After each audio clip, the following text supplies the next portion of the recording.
Yeah, it is another episode of the Autumn Windbags. RJ Clifford, Juan Soto. Here we are the week after the 2021 NFL Draft from Cleveland, Ohio, and it couldn't have been as bad as we expected, Soto. You still have a pulse. You haven't offed yourself. Yeah, I went to Arizona Mm-hmm. so I can go out and be with the animals and the coyotes and shit. And if I wanted to take some poison or a shot of iron, uh, you know, I've been out with nature. This is getting real morbid real quick. We're gonna. I'll tell you something right now. I was a lot happier initially until I started watching tape and analyzing the draft. I was a lot happier right after the draft than I am now. Okay. Well, your happiness is all I wish for, Soto. Well, maybe this will make you happy. We'll definitely get to all the draft stuff here in a second, but maybe this will make you happy since you hate our quarterback Derek Carr. Oh You think God, he's there we the go. worst Again. quarterback in the world. Listen, You didn't think we would have won, agree? like 3 Super Bowls the past 7 years. We agreed that I wouldn't bring up Derek Carr if you wouldn't bring up Derek Carr. I'm just making sure that we set the table correctly, because I thought this is what I'm saying is maybe this is what's keeping you alive. The very rare but apparently very real possibility that Aaron Rodgers, Green Bay Packers quarterback, NFL MVP, Super Bowl winner, is apparently, according to a report by Adam Schefter, this was a giant bomb dropped the day of the NFL, like morning of the NFL draft last Thursday, which I think has a little bit to do with it. The timing is very convenient, but we'll get to that in a minute.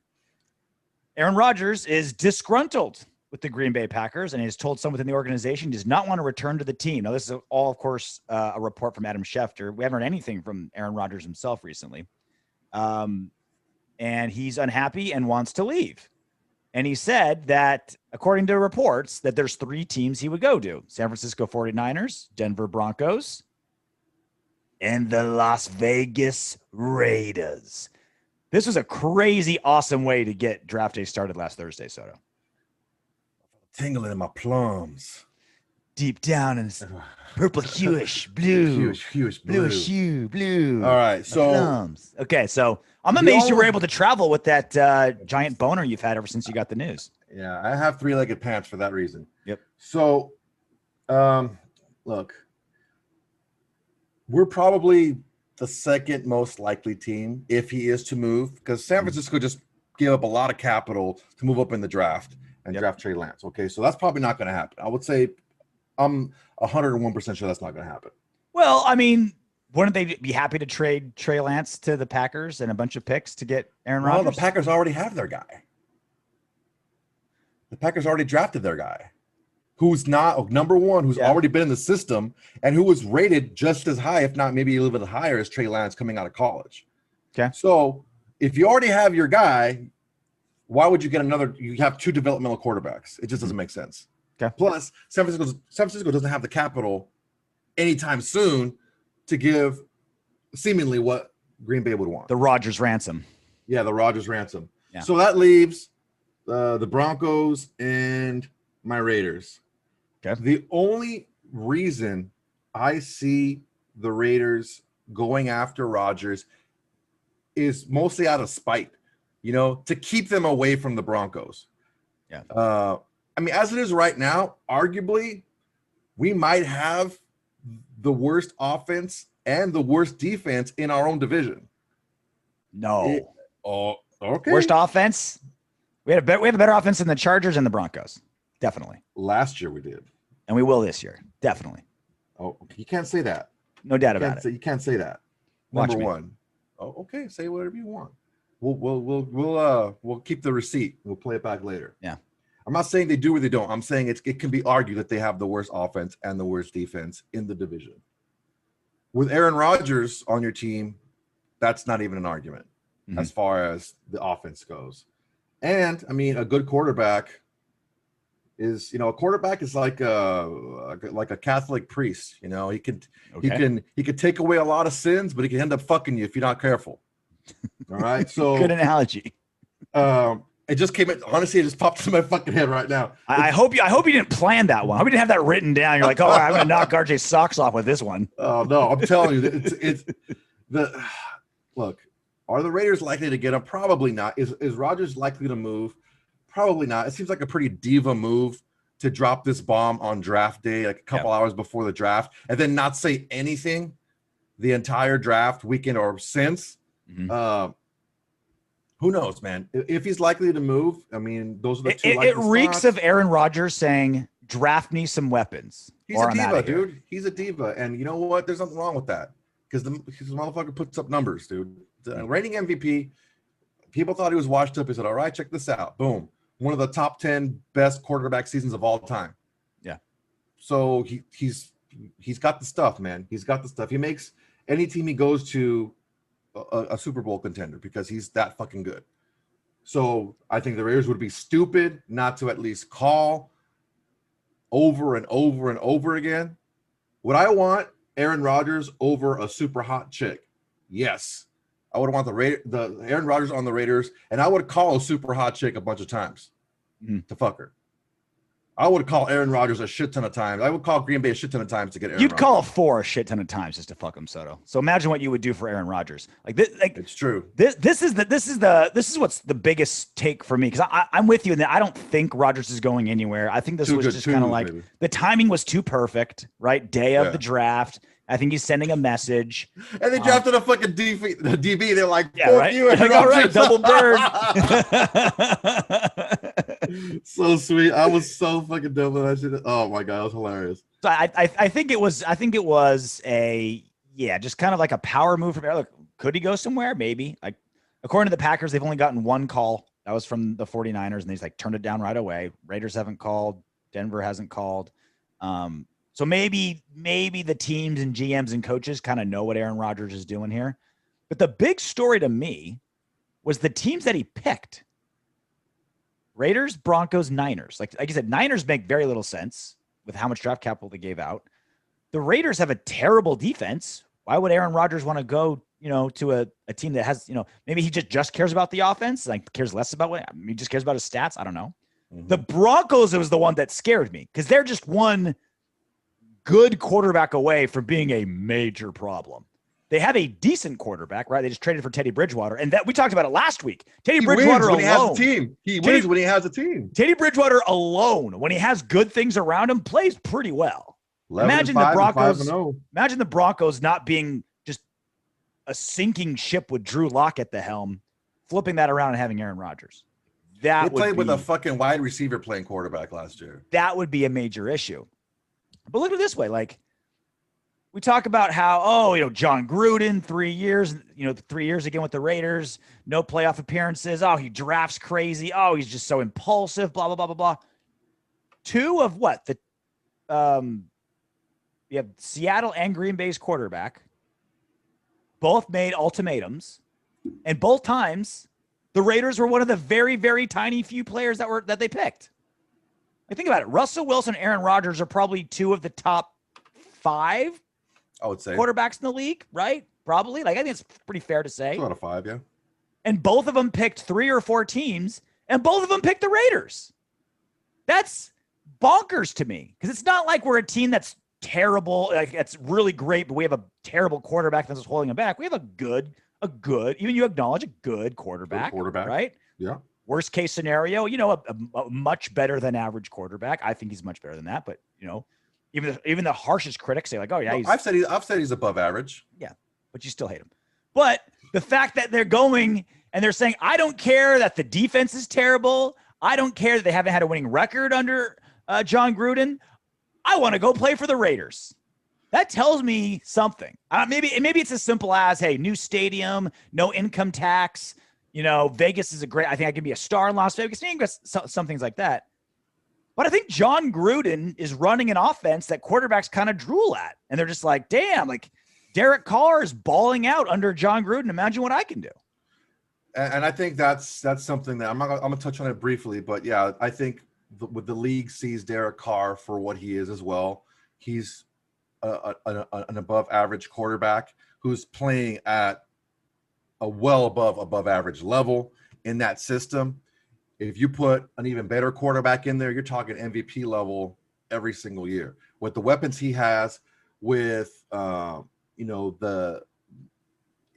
said it a few weeks ago, as predictable. One of the things about John Gruden that people say is that he's predictable. Well, yeah, but his offense still works for the most part. It still works. There's some issues like, and I think those issues can be the top 10 offense by every conceivable metric.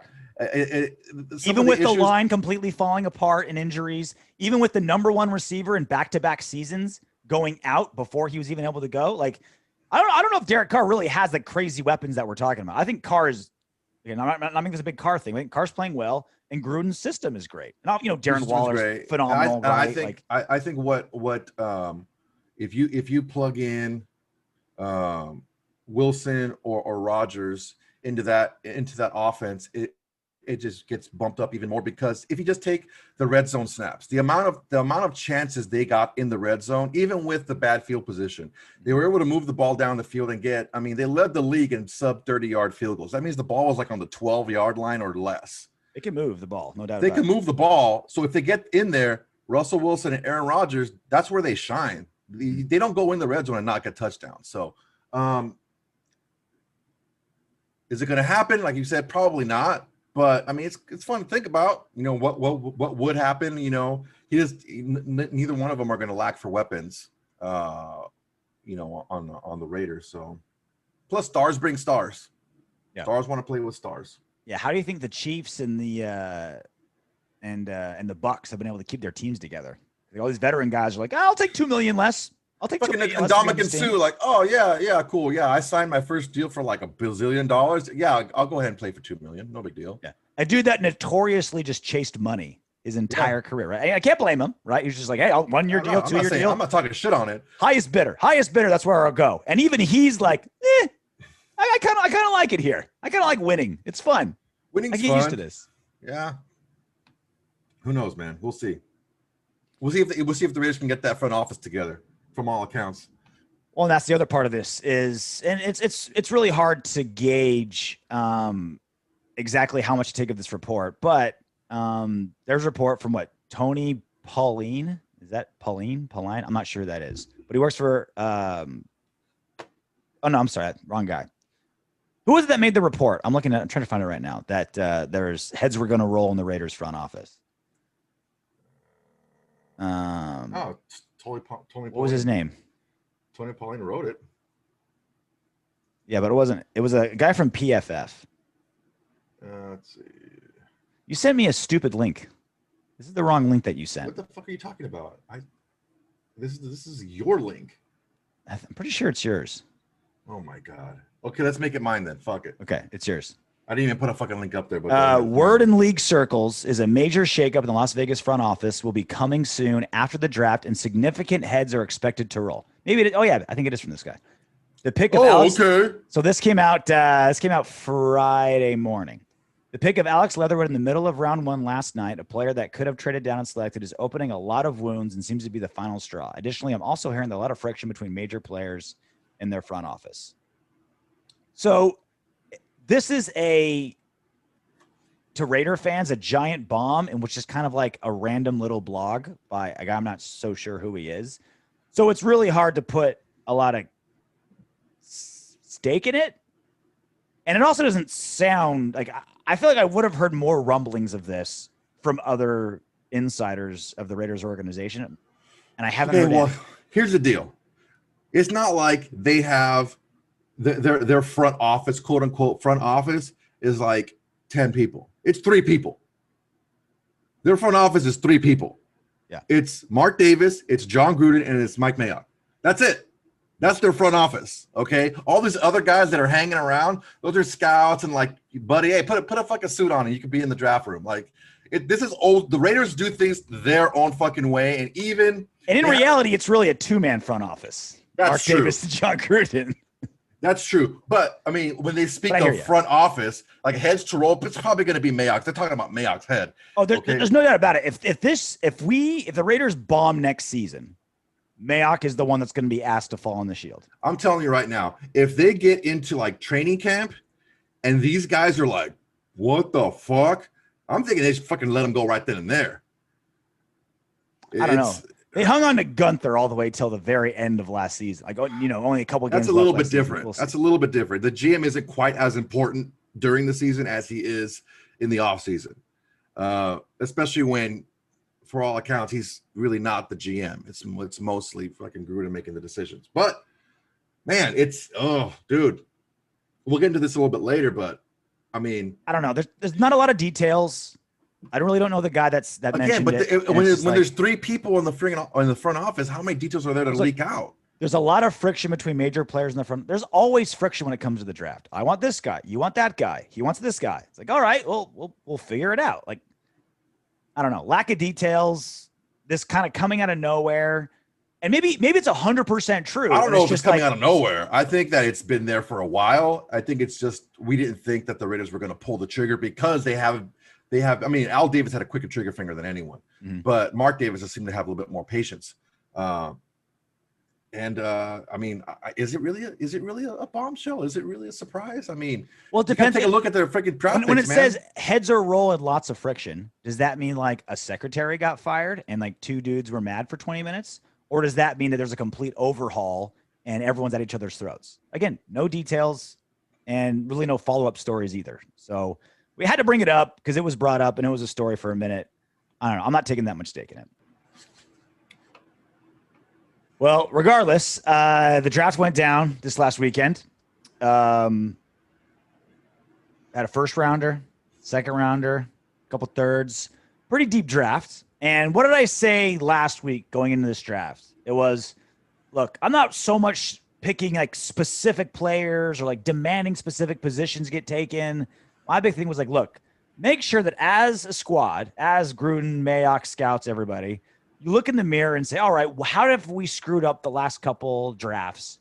What can we learn from it? Let's look in the mirror and make some changes. Let's stop reaching for guys. Let's stop falling in love with specific dudes. Let's not presume that our pick is like definitely the guy. Like, look at it as far as value. And they go and reach at every position. And what did I say?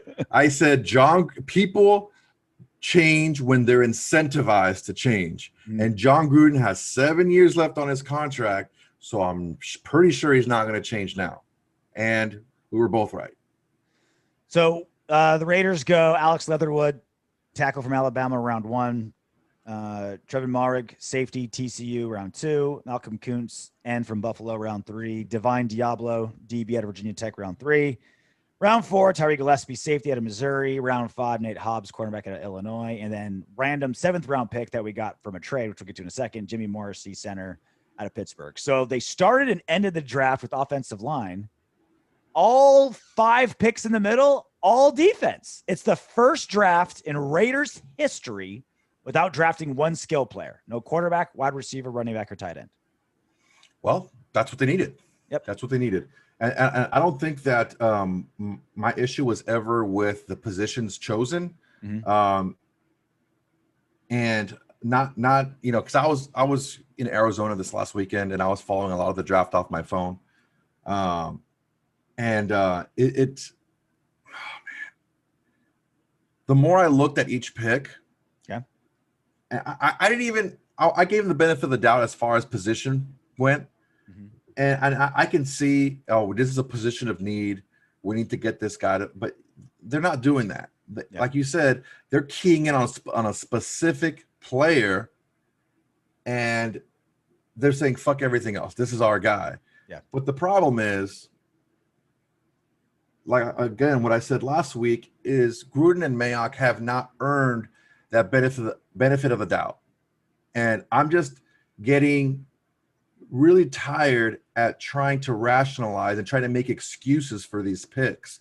Oh, well, you know what? If you look at it from this perspective, X, Y, Z. No, because by all and I will say this up front, these experts and all this stuff, these draft experts and these draft evaluation and all this stuff, they don't run a franchise. I get that.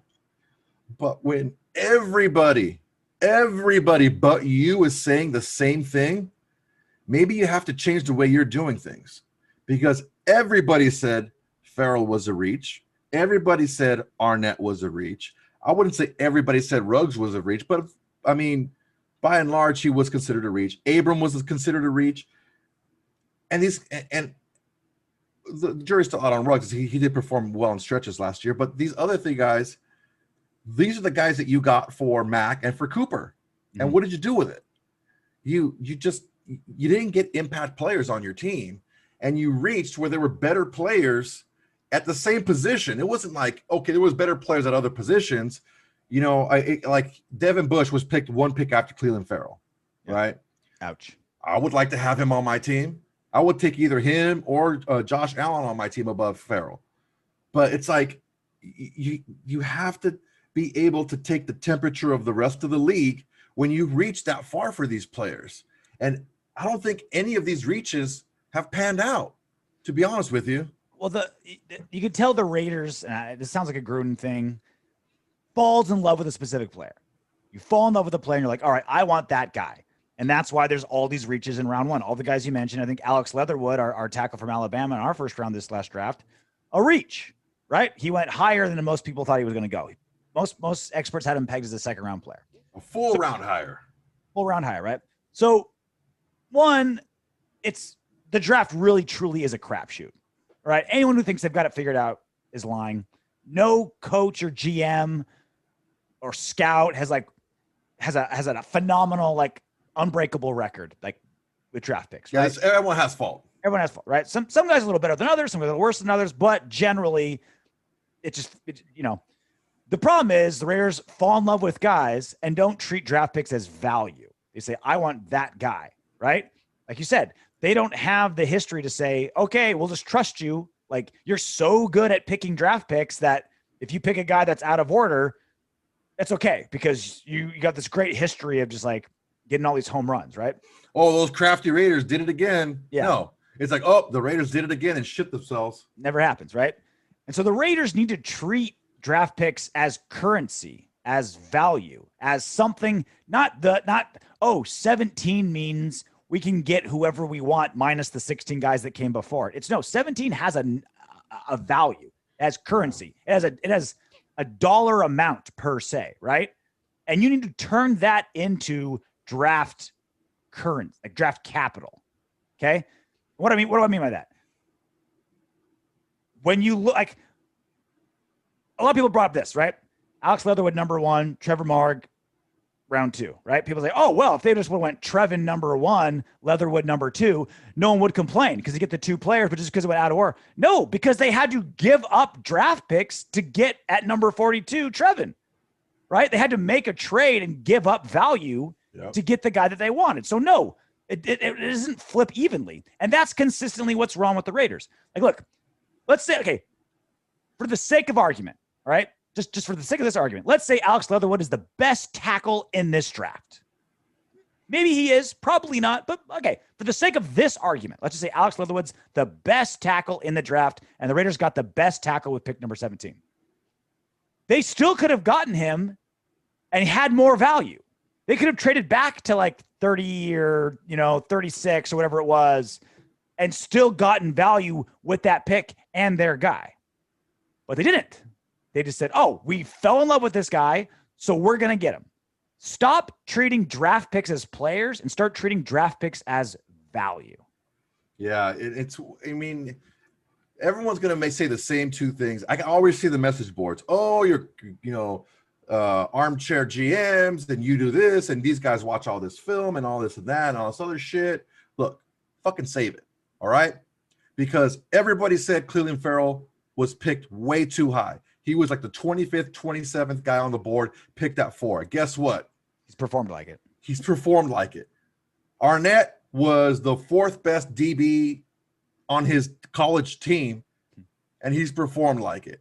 Abram was a nice prospect with some issues. He was a nice prospect, maybe not a first-round pick, more like, again, another guy that was picked maybe a round too early. Mm-hmm. He's played well. He's played like an undrafted rookie. That guy's not played well at all. Yeah. Ruggs was outplayed by like 6 other. Jonathan Abrams in a starting position only because of his draft position. If everyone came in like on level playing field, he would not be the starter. He would not play. He would not play. So the thing that you have to be, before you say any of that, guys, before you comment, oh, you guys are this and you guys are second guessing and this and that. The only reason I put this list together is because by and large, These picks were who the draft experts said they were. They turned out to be who they said they were going to be, right? So let's take a look at the first round pick, okay? And what I did was, look, let me take a look at the next player selected, the same position, right? So I'm not going to say, oh, this player is better at a different position, right? Just to make it easy. Yeah. So number 17, Alex Leatherwood, tackle from Alabama. 5 picks later at 22, Christian Darrisaw, tackle from Virginia Tech. By and large, I think universally rated higher than Alex Leatherwood. Okay, it happens one time, but it's happening in the first round. These are very, very valuable picks here, okay? The reason why we are where we are defensively is because we've taken the Cleveland Farrells instead of the Devin Bushes. It's because we've taken the Arnett's. It's because we've taken the Abrams in our first round. These are supposed to be impact starters on your team, and they're anything but, okay? So that's what's happening with our defense is young. Oh, yeah, our defense is young, and the players that we do have that we drafted high just aren't that good. They're not first-round talent, okay? Second round, we picked Merrick. Okay, Merrick had some injury concerns with his back. It doesn't seem like it's too serious, but it scared a couple of guys away. He was the third safety off the board, rated as the number 1. We lucked out. We still had to trade capital to get up and get him, but we got the guy. Okay, fine. Third round, Malcolm Kuntz, I looked at 5 different ratings. He was a 5th round to a 7th round pick. 5 to 7, okay? He went in the 3rd round when guys like Patrick Jones, a defensive end out of Pittsburgh, Baron Browning, outside linebacker out of Ohio State, who are very similar guys, pass rushing guys. Even I don't understand. I don't get how they're evaluating these players, and they're being so off from everybody else. Now, granted, we're not in other teams' draft rooms, but they're not making these mistakes multiple times a year.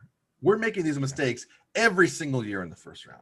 So the next pick, Divine Diablo, safety, Virginia Tech, who should project into more of a special package linebacker. Jabril Cox was there. I don't know why Jabril Cox lasted till pick 115, the linebacker from LSU, but he was available. He doesn't have quite the deep cover skills as Diablo has, but Diablo probably is not going to be used for that. He's going to be used as more of a sub-package linebacker. All right, next pick, Terry Gillespie, safety out of Missouri. About 9 picks later, Caden Strens, safety out of Texas. Rated higher, much higher. Yep. And again, it's not the ratings. You have to go to the field, right? But the problem that we're seeing is why are we taking these guys so far ahead of where they're projected to go? Because when we do that, they don't pan out. Nate Hobbs, go ahead. And again, I hope all our guys pan out. I hope the Raiders got all these right? I hope Alex Leatherwood, best tackle in the draft. I hope Trevin, best safety out there. I hope Malcolm Kuntz is because a beast off the edge. I hope Divine Diablo, sweet name, by the way. Divine Diablo. That's a jersey I want to get. I hope he just crushes people at safety, right? It doesn't mean knocking the players. This is me saying we could have gotten all these players, Leatherwood, Marag, Kuntz, Diablo, Gillespie, plus like another 3rd rounder if we would have traded down, picked these guys where they are value-wise. I'm not knocking the players. I'm not even knocking the picks. I'm knocking the value. The value. You're giving up this big of you're giving up a 3rd rounder for a guy you could have gotten around 4 and 5.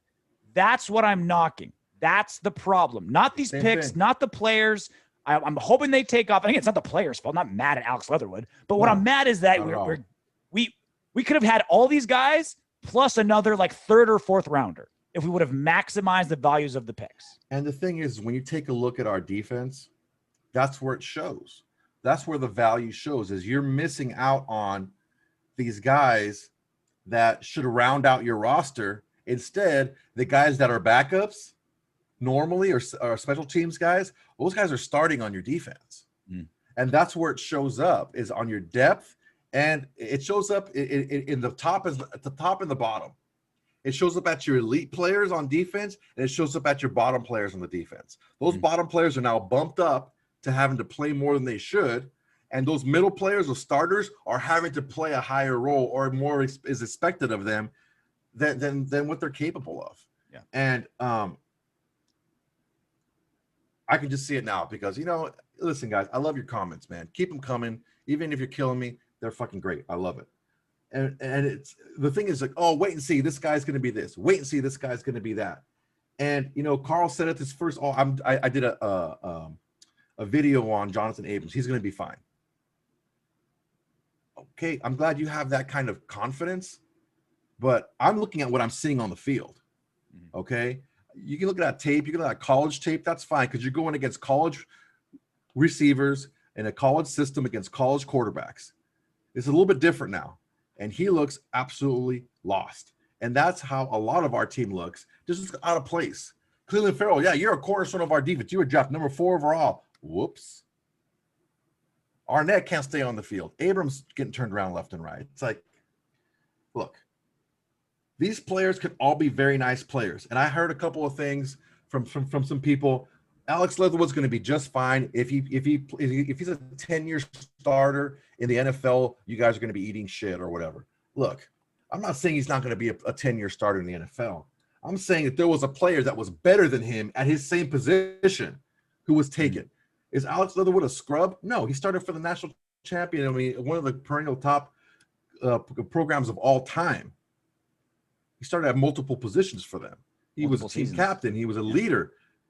He was an Outland Trophy winner, okay? But there were better players available. And right now, we're not in a position to be like, oh, well, he's good enough. Because good enough in the NFL just isn't. It just isn't. And again, like, I don't know. The Raiders don't know. Alex Leatherwood doesn't know. Nobody knows if Alex Leatherwood is the best tackle in this draft. But what I do know is we could have gotten him and other stuff if we would have maximized our picks. That is what is infuriating to me. Not any individual player. It's how the Raiders say, like, they just fall in love with players and not. You guys, honestly, it sounds heartless. You need to stop treating these players as human beings and look at them like stock picks, like mutual funds. Yeah. Right? Like they're equity. These picks are equity. And you need to treat it as such. You can treat them as people when they're in the facility. Once you get to know them and draft's they're in the over, facility, then they're okay, your people. fine. Now they're people. Yep. But ahead of that, no. That's capital. That's capital for you. Those are increments that you can get. They're better. poker chips, and you're at the table, right? What do they say every time you go to a poker? You can't play poker treating the chips like money. You can't treat chips as money that you're afraid to lose. You have to treat it as tools, as equity, as capital. And that's not how they treat it. And that's what's infuriating. Yeah. Now, and look, of course, you do need a trade partner to trade back. The problem that I see is that there's nobody that wants to trade up, even if you don't get the proper value, not in the first selection. Because if you trade up to like the beginning of the second round, let's say, right? And you don't get your true value for that first round pick. If you still get your guy, who gives a flying fuck? It's better than staying there and getting nothing else and picking the same goddamn player. Yeah. It's almost like an ego thing at that point where like, no, you're trying to swindle me. Who gives a shit? You're still going to take the same guy. And out of spite, you're going to take the same guy and then get nothing else. It just doesn't make sense, man. It doesn't make sense. And this is 2 out of the last 3 drafts. The excuse for taking someone super high, Farrell and Leatherwood, is, well, we couldn't get a trading partner. Then get fucking better at negotiating. Like, other teams do it all the time. Other teams trade down and still get what they want and still get value for their picks, or they smell weakness with other GMs and teams and be like, oh, these guys are super in love with, pick number 24. We can get a ton out of them. Boom, let's make our move. Or, like, other teams do it all the time. But with the Raiders, like, whoa, we just couldn't do it. We just couldn't get someone to go our way. Well, then fucking read a negotiation book. Like, dude, like, pull these moves not off. very good, even the trade for Trevon, right? Like, I'm glad we got Trevon Moehrig. I'm sure he'll be fine. But we gave up a lot for a number 42 pick to go up 5 spots. We went up 5 or 6 spots. 5 or 6 spots. And we gave up that much. It's like, we're the suckers. We're the suckers at the poker table. Yeah, we're the ones where other teams are like, oh, I know Gruden fell in love with somebody. Here, yeah, I'll give you I'll give you a 7th rounder for that, to go up that spot, or, here, yeah. I'll give you a crap 6th rounder to let me go up 12 spots. Cause like the Raiders are the ones that get swindled here. Yeah. If you're playing poker and you don't see the sucker, you're the sucker. Right. And, they're just not very good at working a board. They're not very good at it. And they treat the player, they treat the picks as players that they're in love with. Yeah, look, and not value. And that's what's screwing them. Yeah, and the players, like almost every single one of their players they drafted was a team captain, and that's not a coincidence. Yeah. Oh, he's a team captain. He's a leader. He's this. He's that. Not one player opted out last season too. So that whole thing that Mayock was like, well, we're going to take it case by case. Not one opt out. Whether that's good or bad, I don't know if that's good or bad, but just something I observed. But it's something that you have to talk about because of their history. Mayock has been a piss poor GM on draft day. Has not gotten the right players because there's been other players available that were, roundly ranked higher, and he just. And this is what I wonder is how much power does Mayock have on draft day? Because there's so many and I'm not saying this based on inside information that I have. I'm not saying this because someone leaked something to me. I'm saying this just from being a Raider fan my whole life and watching how John Gruden is and how Mike Mayock is. The Gruden grinder, team captain, I'm in love with this guy, 1st and 2nd round picks. That reeks of Gruden. And then the versatile, dominant in the rough mid-round picks, that reeks of Mayock. So 2019 is the best example, right? Reached on Clay Farrell. That sounded like just the most Gruden thing ever. Josh Jacobs, a running back, was great, but a running back in round 1, that reeks of John Gruden. And then Jonathan Abram, just a hard-hitting guy that sets the tone, an alpha presence to take a John Gruden line, right? Reeks of John Gruden. But then you go Max Crosby 4, Foster Moreau 4, Hunter Renfrow 5. That feels like Mayock. That feels like, oh, okay, these are dudes that were, they're mid-late rounders. They've got intangibles.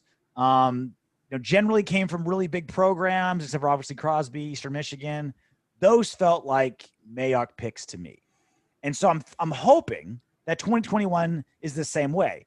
Leatherwood was just all right, Tom Cable told John Gruden, I want this guy, and Gruden fell in love too, boom. But maybe Kuntz becomes a really great edge rusher for us. Maybe Gillespie will become a franchise safety for us, right? Maybe Divine Diablo is this really great, hybrid dude that can do damage for us. This feels like 2019 all over again to me, Soto, which is hurts at the beginning, but the mid-round picks may, I think, save this class. There is no saving a class when you whiff in the first round. There is none. Yeah. Because but again, though, I'm not saying Leatherwood is a whiff. I'm saying all these picks, it's like we were giving all these picks and we just all went down a notch and gave up something, as opposed to. What I'm looking at is this. I'm not saying Leatherwood's a bad player, and I'm not really more so talking about this draft. The 2019 draft is still a bust of a draft, right? It's still a bust of a draft. So was 2018, because our first round picks really didn't give us much. Well, right? Jacobs has. Okay, what were the 3 picks that first round? Farrell, Jacobs, Abram. Okay, out of those 3, 1 out of 3. One landed, and even then he was a reach, but he landed. Even then he was a reach. Then you get Ruggs and Arnett the next year, and I mean, Ruggs was decent. He was okay, but he was outperformed by a lot of guys. And Arnett was not very good. That 2020 draft could go down as one of the worst ever. I mean, it was bad. It was just bad all the way around. Lynn Bowden traded before the season started. Tanner Muse, by all accounts, was just completely lost. 3rd round. And these are 3rd rounders. These are 3rd rounders. Yeah. That were nothing burgers. Lynn Bowden and Tanner Muse, nothing. John Simpson, he's supposed to be starting for us at guard next season. Probably not. Probably not gonna. Like, you're a 4th round guard, like, from a big program in Clemson. You know? Now, again, the jury is far from out. Like, the book is not written on Ruggs, Arnett, Edwards, even Simpson. Like, the book's not written on them yet. It's definitely not fair to be like, all right, you're judged solely on your rookie career. I'll tell you this though, but a lot of other rookies did good this season. A lot of other rookies did great at your exact same position. Abrams on notice big time. He might not even make the fucking team, dude. He might not even make the team. I wouldn't be surprised. No. The Raiders have man. The GMs and coaches and like positional players, like, they have way too much pride to just like release him. He may fall down the depth chart if, like, the death chart. The death chart. If, like, Divine Diablo goes like bonkers, right? You know, if someone like really goes great. And I guess you're right. I mean, as bad as Jamarcus Russell was, he lasted 3 years. Yeah. So I mean, all right. And if you bail, and okay, then this is the other part. So there's two. So that's all the down. Like, the primary takeaway was like, all right, the Raiders are still the Raiders, not treating picks as value, right? That's the big negative, and it's the biggest one. But there's slivers of positive that I like here. I do like how they have a plan of, we want positionally diverse players, right? Leatherwood played guard, tackle, left side, right side, right? Which that was a big plus for us on our line last season when guys kept getting hurt, right? Kuntz and outside linebacker, edge rusher, could play different positions. Divine Diablo, kind of like a hybrid linebacker safety type of thing. He's like, the most hybrid of the bunch. Kuntz really isn't. He was outside linebacker by position name only. He was a pass rusher. Mm-hmm. That's what he was. That's what he did. The versatility you're speaking of is Leatherwood and Diablo. The other guys really don't have a lot of flexibility. I'm trying to be positive about it. Like, you know what? These are decent players, but the problem is we don't need decent players. When we're in the position now, we need to pick players who come in and make an impact on our team. And besides Merrick, I don't really see a guy coming in there and making a huge impact. Okay, Leatherwood could. I think we're dumping on Leatherwood a lot because it was a bad value pick, but I mean, he's going to be our starting right tackle. Like, that's a done deal. Like it or not, he's a starting right tackle, and we're going to find out, pretty soon if that's where he belongs. But this is the other thing too. Per ESPN stats and info, Leatherwood got worse his senior year. His junior year, he allowed 7 pressures. He allowed 14 last season. He allowed 0 sacks 2 seasons ago. He allowed 5 last season. And he was called for 17 penalties the last 2 seasons, tied for second among offensive linemen in that span. So I don't know if he got lazy his last year. Maybe the pandemic treated him weird. I don't know what to put that on, but he wasn't trending the right way in his last season. We'll see what that means. Look, if there's any squad on our team that I trust to have a guy coached up, it's our offensive line. I have that much faith in Tom Cable. All right. And I don't think that Tom Cable really went into this decision much at all. Because I think they saw a position of need and they saw their guy that they wanted, and he's from a big time program. He's this, he's that. He's a trophy winner. He's a team captain. We need to have that kind of guy on our team. Yeah, why watch tape on hundreds and hundreds of teams and thousands of players when you can just watch the playoffs and just pick those guys? Yeah, pick those guys. Yeah, no big deal. Alabama, Clemson, Ohio State. I'm just gonna watch those guys and pick from there. This doesn't make a lot of sense, man. So look, hopefully, the one thing that you have to take a look at Gus Bradley's defense, the offense. Okay, I think that Leatherwood's going to be just fine at right tackle or even right guard if they push him in and good goes out to right tackle, like he did a little bit last year. He's been shown to be able to play there. If that happens, that's all good. Okay, offensive line's going to be nice. We move forward. Defensively, what you're looking at are players that fit specific roles on a Gus Bradley team. Merrick is God damn, I freaking forgot his name. He played at Texas. He was the freaking the safety with the Seattle Seahawks. Huff? That we drafted? No. The fucking God damn it.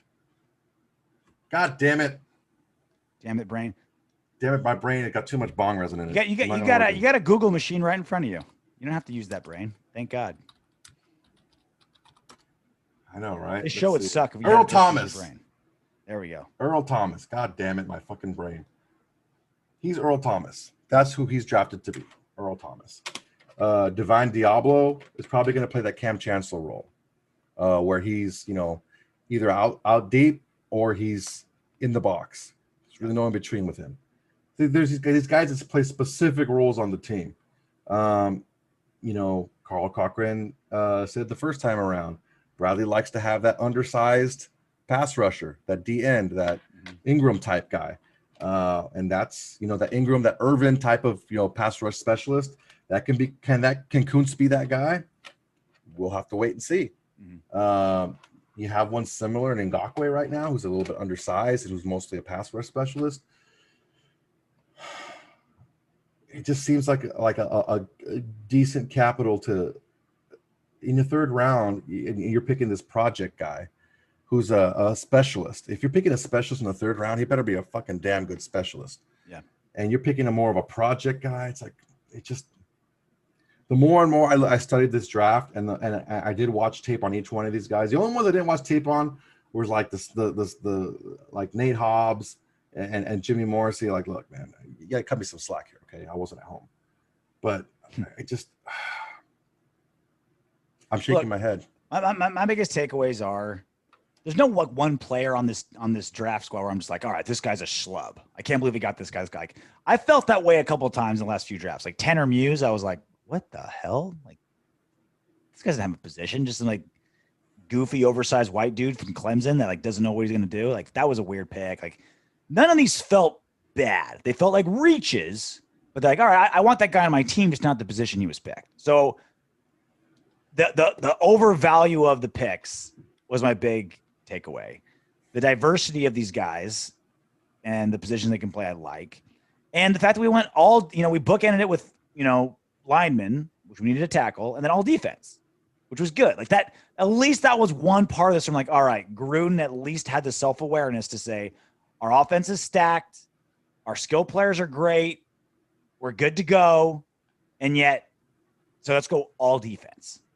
That is probably the best sign of all. Is Gruden wasn't like, all right, let's get another Tyreek Hill. Let's find another speedy receiver. Let's, he wanted. Let's get another running back, even though we have 4 and a fullback, right? Like another part.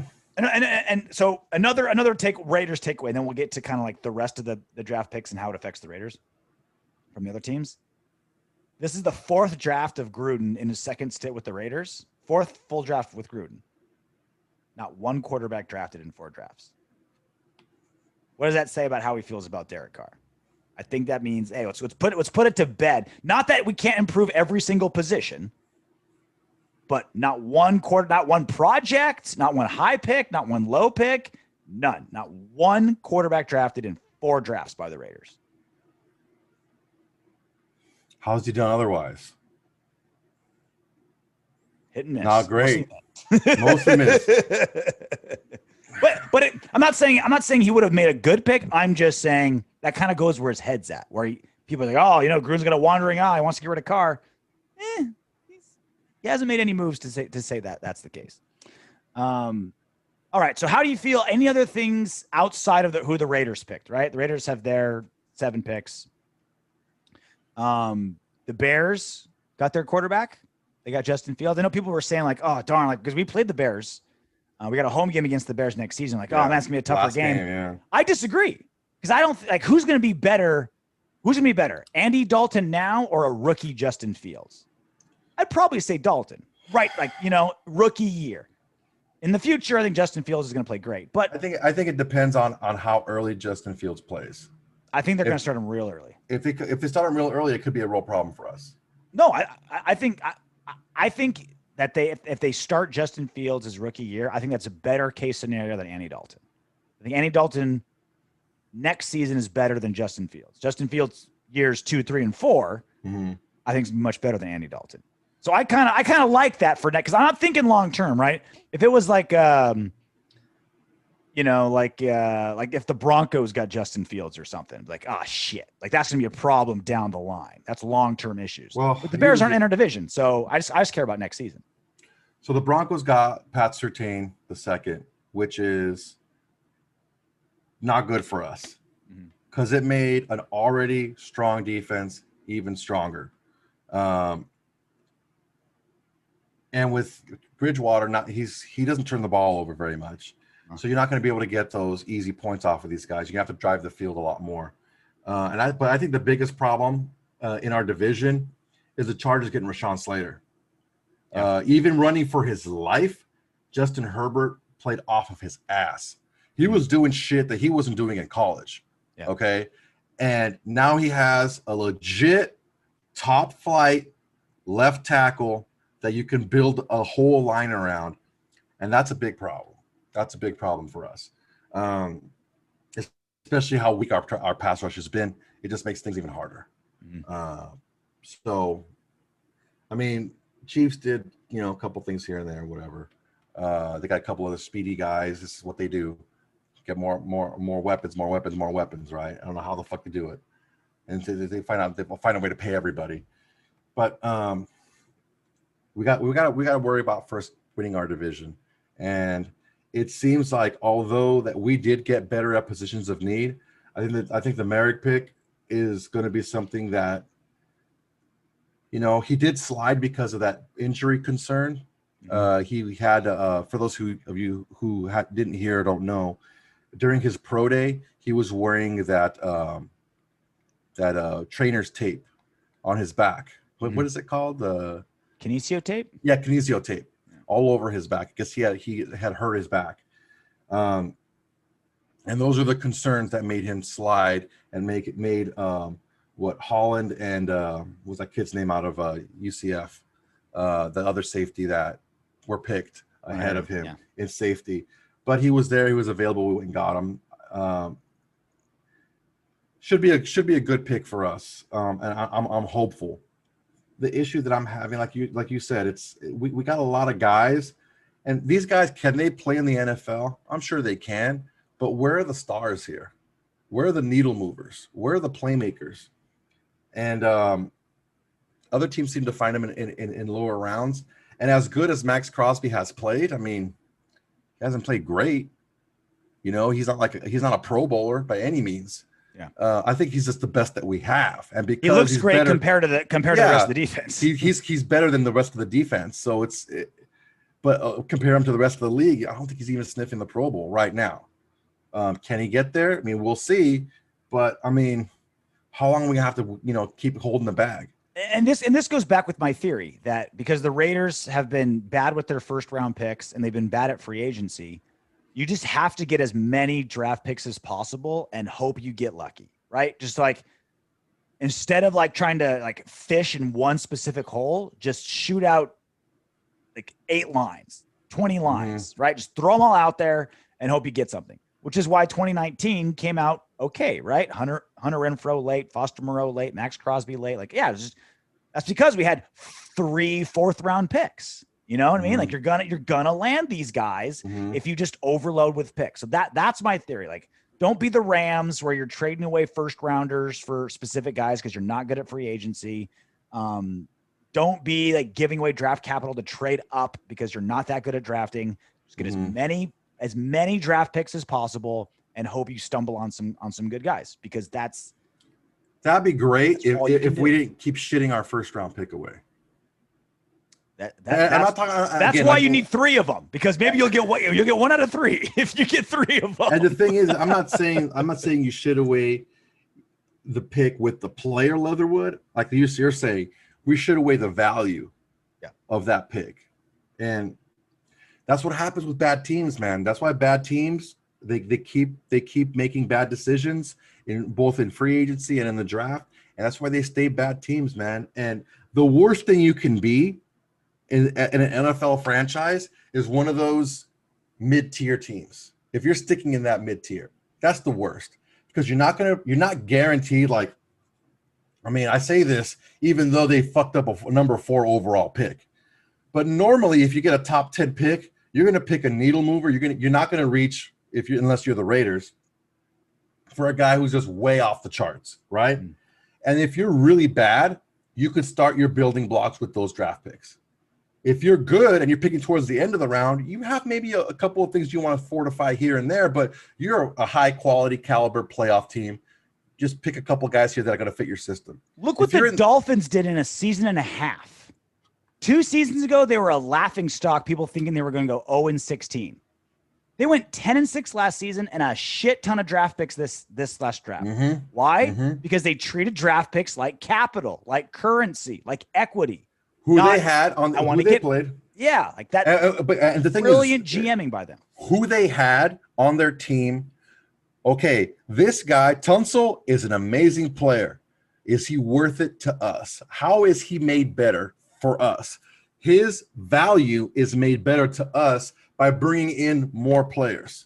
Now, granted, you have to pick the right players, but that's what they did, and that's how they were able to make that jump so quickly.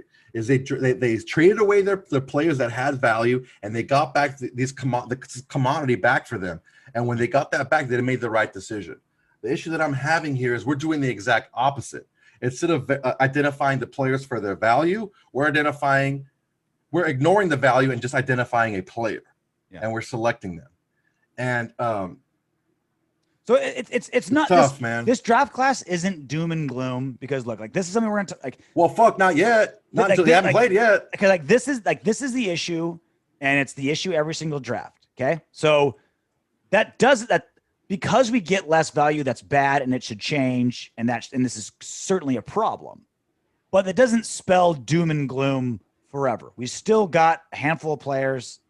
I'm generally happy with all of them, not where they're drafted, but there's not a single one of these guys where I'm just like, there's no Tanner Muse of this group. You know what I mean? Like this isn't a piss, you're not pissing away picks. You're just undervaluing them, right? Or overvaluing the player, undervaluing the pick. So this isn't a complete doom and gloom, but this is an issue that's going to be dragging the Raiders down until they fix it. They can overcome it, right? Like great offensive coordinator, running a great offense that John Gruden does. Hopefully, with Gus Bradley in there, the defense can turn around at least a little bit, with completely different scheme. It can be overcome. Tom Cable developing, reaches at line, which he's proven he can do. This problem can be overcome, but it is a problem. It's not the end of the world, but it has negatively affected the Raiders in the new John Gruden era. Unquestionably. So here's the thing with John Gruden. John Gruden is a firecracker. He's a firework. If he's going to hit, it's going to be quick, and it's going to be gone quick. Because it happened with the Raiders, the team that he helped build with Al Davis. They went to the Super Bowl. They were good. They were okay. They were good, and they lost in the championship game, right? Mm-hmm. The next year, they went to the Super Bowl. The next year, they were out of the playoffs. And they didn't sniff it for another, 15 years. Yeah. Same thing happened with the Bucs. He takes over a good team. The first year he's there, it's a great team already. He put them over the edge. They won the Super Bowl, missed the playoffs, and I don't think they went to the playoffs since. And that's just he's shown to be won the who Super he Bowl is. last, yeah. I mean, with Gruden. With him, yeah. And that's just he's just shown to be that. He's gonna build up for that one pop, and then he's gonna fizzle out. Yeah. And you still had to get lucky. You still had to get lucky with a Rich Gannon if you're on the Raiders end, and you had to get lucky to be given a team that was in the NFC Championship game 2 out of the last 3 years before he got there. Mm-hmm. And I said it last week, and it's really frustrating as a Raider fan to grow up with someone running the team with an antiquated scouting style, who was more of a single patriarch of the organization, right? And that was Al Davis. He fastest guy on the team. I'm going to take that guy. I'm going to reach for picks. I'm going to get the players that I want, this and that, blah, blah, blah. And it just didn't work out. Towards the end of his career, it just didn't work out. Then you get to Gruden, who pretty much is the same thing. Antiquated, draft strategy, doesn't really see a board very well, doesn't take the temperature of the league, doesn't value the picks for, like you said, commodity as opposed to players. And he's the one in control. There's one singular guy in control with no checks and balances. And it's disheartening, man. It's really frustrating when you see all these other teams. Like, oh yeah, there's always going to be at least 3 or 4 teams who didn't make the playoffs last year, who made it this year, or big teams that make a big jump. And it's like, it's not us, man. It's not us. And if we're stuck again, regardless, honestly, regardless of how the defense does, I don't see them being as bad as they have been. But regardless of how the defense does, if we're still another one of those 7 and 9, 8 and 8 teams, like, something's got to change, man. It's just been so long. It's like, look, I'm not saying that Derek Carr isn't the guy. What I'm saying is what you're doing as a collective is not working. So it's time to blow that shit up and start again. And it sucks, but guess what? At least we know why we suck, as opposed to shitting every year and like, oh, well, we're almost there. Well, where is it? But one guy who I put a lot of stake in, our next guest, Carl Cockerham from Raider Films, easily one of our most beloved guests and most asked about guests. So, of course, right after the draft, we got to have the guy with the that watches more film than probably any other Raiders fan, Carl Cockerham, next. All right, joining us now, probably our most popular guest we've ever had. He's the guy that's the creator of Raiders Films. He's one of the best guys to go to on YouTube to watch Raider players, potential Raider players, opponents. Give him one of the best follow, film guys. studies out there. Give him a follow. His name's Carl Cockerham and joins us now. it. Welcome back, Carl. Welcome back, buddy. Thank you. So the draft just got wrapped up last weekend. Just your overall feel of how the Raiders did this 2021 draft in Cleveland. I absolutely loved it. Really? I absolutely loved it. Great. You know, man, and gosh, what's the kid from? I think it was the 4th round. The kid from Virginia Tech, Divine Diablo. I love the name, Divine Diablo. It just feels like a football player. He plays like it too. That boy is a hitter. You know, honestly, a lot of people were saying that, you know, okay, they're gonna move him to Will, but I think they should keep it with safety. And if Jonathan Abram can't hack it at strong safety, they need to move him right in there. He's on notice, man. Abrams on notice. He's on notice right now. Yes. I said he might not even make the team. That's what I'm saying, because he was that bad in coverage. You know, he's not going to get rid of a first rounder after 2 seasons, but he was bad. Yes, he was real bad. If you have if these other safeties and other players that they picked up, and I've watched tape on these guys, what they can do is they can track the ball deep. Every single one of them, what they can do that. Diablo has a little bit of an issue changing direction, but if you put him more in the box, it may not be that big of an issue.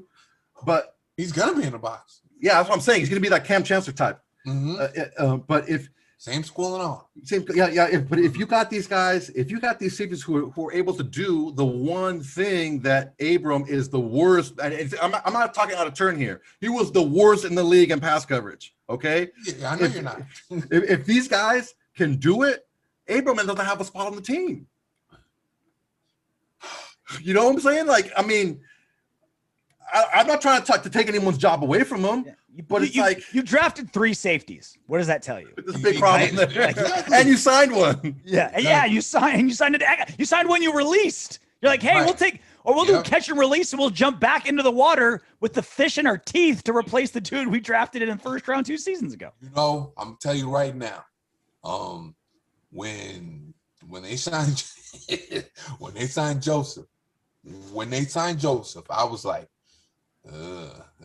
this Abrams in trouble. They basically let Joseph go for Abram, you know, and so when they brought Joseph back, I'm like, oh man, they must be feeling like they made a mistake or something. What did Marshawn Lynch say? Like, let's hope Abram took care of his chicken. You know, he didn't spend all the money. Let's hope he didn't spend all his money, because I mean, if you play that bad, it's gonna be hard to find a job. Yeah, and I think we're right here on that. A first round pick going out like that, like wow.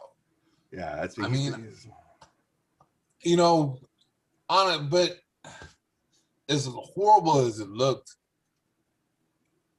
it is fixable. I think he just tried too hard. And when you okay, and I know because I've done it before. Sometimes you could try too hard, and you screw things up worse than you would have did had you not tried at all, basically. Yeah. And you know what? After I saw your Abram video, I went back and I took a look at some whole games of his, and he was, to your point, he was doing things out of character. What I really liked about Abram in college is he broke down early. So he broke down early, which allowed him to be that missile when he hit, especially at the line of scrimmage. Right. Whereas now he was being that missile out of control, not breaking down at all, and just any little juke move and he's in the dirt. Yep. Yeah. So so he was doing things out of character. So let's just hope that for his sake and for our sake, because we have a couple of guys in this league that or in our division like to throw the ball deep. So we need to make sure we get those safeties right. Well, I'll put it like this. You say for his sake and for our sake, I'm gonna say for his sake because the Raiders are gonna be all right. They got other people to go to. Now they got other people to go to. So I hope for his sake and for I guess for the Raiders draft history's sake, that he can get this turned around and work it out because if not, I believe the players are already there to where it's like if Abrams is stinking it up, all right, come on over here and sit down and on to the next. Because I'm telling you, this Morrig kid, he's the truth, man. I wanted him in the first round. Mm-hmm. Yeah, I think it was the little back issue he had in his pro day. It is. That's what made him slide. It was Grant and who's the other kid out of Oregon that went. It's funny. Holland, yeah. In the first time around, I remember Holland's name, but not Grant, and now I remember Grant, not Holland. But what I really wanted to get your breakdown on is the Leatherwood pick over a Darisaw who was still there, right? And then I wanted to get your Kuntz pick over like a Patrick Jones or even a Baron Browning, who were kind of the same player. Because this is our thing, Carl. Like, I don't hate any of our picks. No, I don't either. I don't think any of the players picked up. Like, I don't feel like there's a Tanner Muse in here where you're like, we drafted him like last season. We're like, what are we gonna do with this guy, right? It's just the value where they were at because like we had to trade up to get Morrig. Leatherwood was picked so early. I feel like we got a lot of guys, but we gave up like a third rounder in between because we reached for so many spots. All right. Well, let me say this first. Number one, I like the Tanner Muse pick, by the way. Okay. Well, but I understand it didn't turn out so well, but I'm gonna go ahead and admit that I like the pick, Okay. But either way, Leatherwood and Darisaw. That comparison. I'm gonna tell you something that you guys need to stop doing. Okay. You guys need to stop listening to the media to tell you what everybody's worth is, because the value of draft pick and all that stuff that's mythical. It's based on what they think. Mm-hmm. I think this. Okay, is there a chart that has all the draft picks up there, and then what all 32 teams think of them? No, not precisely. So how do we really know what their value is? Did you hear the report? The guy who was in charge. He was the head of the Senior Bowl of arranging the Senior Bowl. Mm-hmm. I forgot the guy's name. Well, he said Leatherwood would have went in the first round. Okay. He said the Leatherwood would have went in the first round, and Baltimore was one of the teams that was like hot on him. Mm-hmm. And so they would not have been able to trade back very far and still get him. Yeah, you still need a dance partner, right? You still need someone to trade back with. That and the fact that no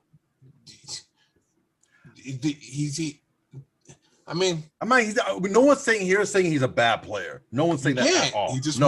You can't. He just won the Outland. Yeah. That means he's the best offensive lineman in college football. But this is the part. But this is the thing though, Carl, is like, yes, there's no like exact mock draft. that everyone goes off of. Sure. But there's a general consensus, more or less. Like normally, like the main mock drafts, the actual drafts follow along pretty closely. There's always outliers, right? There's always guys that fall, always guys that rise. You know, who are the Niners going to get at number 3? You know, no one really knew, but it generally sticks kind of along those lines.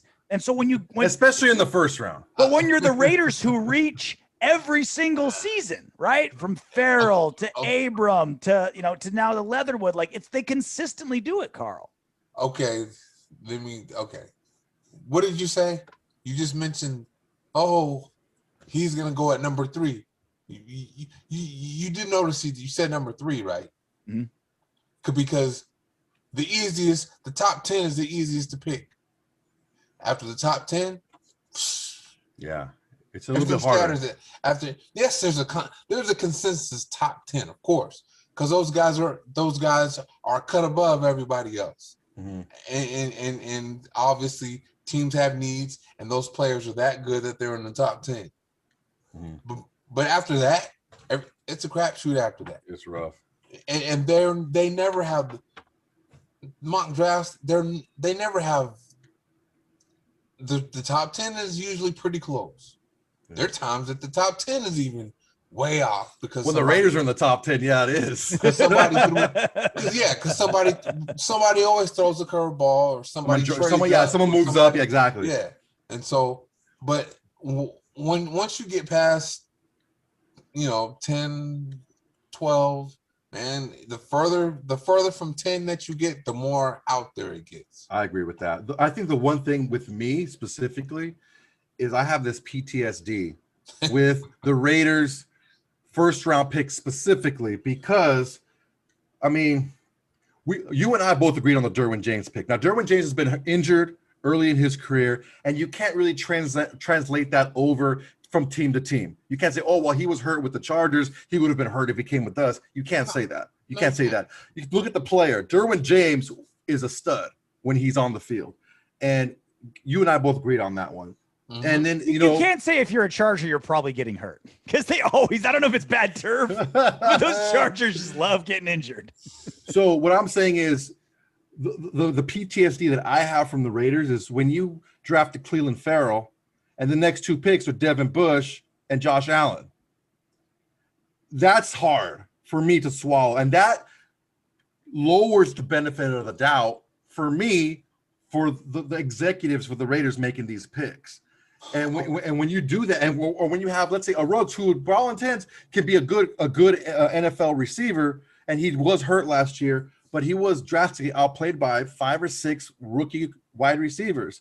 Arnett could have stayed on the field. Abrams has been a disaster. Go right ahead, please. Can I stop you on Ruggs? Okay, what was the Raider offense ranked before Ruggs got there? What were they 2 years ago? With like 17, something like that? 15th average. Okay, and what were they ranked with Ruggs there? 9. 9, 10, something like that. Think about that. One player comes to your team and your offense is that much better. And please don't say it's because of Aguilar. Well, Aguilar was open for a reason. Why? No, we talked about that. That is true. Everybody's watching out for Ruggs. No, I said that Aguilar owes Ruggs a Rolex. Commands attention. He's the one player that everybody has to say, oh, man, this dude can hurt us in one play. This dude can kill us in one play. So we need to do something about him. We need to make sure that we have Ruggs taken care of. And, okay, remember the Kansas City Chiefs game where I don't remember. I think it was the second game in 2019, and Carr threw 2 picks because they jumped the short everything. routes. They jumped everything. They let Ty Williams run down the field. They didn't care about him. They played old school Raider defense on the Raiders. The press defense with the high safety. And yes, but everybody jumped short routes. They dared the Raiders to throw the ball deep. They dared them. And Carl wouldn't do it because he didn't have such a guy. Yeah. They get Ruggs, running a 4.2 40. Now it's like, okay, You gotta respect and, it. and what happened the first Kansas City Chiefs game in 2020? They dared him again. And so what did he do? He did it. Yeah. So he did it. A long catch and then a long touchdown. Yep. Yeah. A couple of bombs to Ruggs and a bomb to Aguilar. And so Ruggs played hurt this, his rookie. He did. So he was he was more of a decoy than anything, but guess what? He got it done as a decoy. I'm telling you, whatever Aguilar, he got that contract. He owes Ruggs some money. Yeah, he was a break off Ruggs. I say he owes him a Rolex. I keep saying Aguilar owes Derek Carr a fruit basket, like in the whole team, for turning him into a $28 million he got from the Pats? 26, I think. 26. 26? 26. 2 years, 26. A lot of cheddar when we picked you up off of the free agency scrap heap. Right. Way to go. No one was trying to see Aguilar for $1 million bucks. The previous year. Yeah. So what do you make of the Raiders going all defense? He wasn't even starting in the beginning of the year. I mean, they go lineman first pick, lineman last pick, all defense. This is the first Raiders draft ever without one skill player drafted. No quarterback, running back, wide receiver, tight end. Do they need them? No. I mean, they address need. Okay, not only do you have Josh Jacobs, but you got Kenyon Drake. Yeah, you got Drake. Then you got Ruggs. You got Renfro. You got Edwards. You got Snead. Really Snead. Yeah, that was a weird one. That they got depth. They got depth at receiver. Mm-hmm. Poor Zay Jones. They're never going to see a pass. Oh, see, I forgot that. I just forgot that name. Zay Jones. That's a good Brown. He caught a couple touchdowns. Touchdowns. John Brown. Yeah, I mean, Brown. That receiver group is and the best tight end room in football between Moreau and Waller. Yeah, I agree. So, I love the fact that we're going to be able to push Waller out wide and use Moreau more as a traditional tight end, because Moreau's not slow either. He's a big kid. He can run, and his hands are like super glue. Stick him. He gets him right on there. I love Moreau, and I've said that I've talked about putting I can't remember nobody's name today. Waller. Yes, Waller. I've talked about putting Waller out wide in the red zone in particular, and having him and Edwards out there on the edges in the red zone. Edwards is so good. And then then like you said, you still got the other kid tight end inside. So that red zone offense is going to be much better. You got three big kids with good hands. Exactly. Yeah. Exactly. So they didn't need offensive skill positions. You know what? And as far as defense goes, okay, they got all those safeties. I believe Gus Bradley likes the kid from Houston that we got in 2018 or 2019. The corner, the tall kid. He broke up the pass to win the Chargers. Isaiah Johnson. Isaiah Johnson. Isaiah Johnson. I'm so not remembering names today. It's all, they happen to be all the time. I don't even worry about it. Yeah. But they said Gus Bradley loves him, and I understand. He's 6'3" or something like that. He's a big kid, long kid. Yeah. Runs a 4.40, so he has speed too. Yeah. And his ability. We saw his ability to break up that pass with the game on the line. Nope, that was a big moment. So yes, you know what? I'm not saying this is going to happen, but I wouldn't be surprised if he started outside with Mullen. Mm-hmm. And then they put a lot of people don't know, but Arnett, the kid Arnett from Ohio State, he was a good slot corner before he moved outside. What I was saying is he was probably the fourth best corner on his college team. They put him in on the slot. Depending on what year, yeah. Yeah. He was young, yeah. He was. He's, they come on, man. They produce all kinds of corners. Dude, they were like pumping them out. Yeah. So, and he was a slot corner. He started out a slot corner and then moved outside. So, if they can make that work, since Johnson fits the mold of the Gus Bradley tall, long corner, you know, they can possibly make that work with Arnett inside. All right, hopefully they do, man. What do you think? What do you think our defensive line is going to look like? Because obviously now with Kuntz now in the mix, Yannick Ngakoue, Max Crosby, Clay Farrell, and then 97 defensive tackles that they had signed. I mean, because a Gus Bradley defense needs a strong defensive line. It is built on studs at that spot, and so I guess it kind of makes sense that they're just going to like, all right, let's just pick up a bunch of dudes, sign a ton of dudes, see who rises above the rest, because it's a bunch of one-year contracts with all the defensive tackles. I mean, do you think they have that recipe to give Gus Bradley the defensive line that his scheme needs? Yeah, I do. Okay. And I'll tell you, the one person, okay, obviously, Ngakoue, he's the man. He came in, he's never had a season under 8 sacks. So, yep. Ngakoue is the obvious guy. But the guy the under the radar guy, the guy that people don't realize is David Irving. Okay. That dude had picked him up from Dallas, right? Yeah. In 2017, I want to say he had like 7 sacks in 8 games or 8 sacks in 7 games. It was somewhere in there. He had a lot of sacks.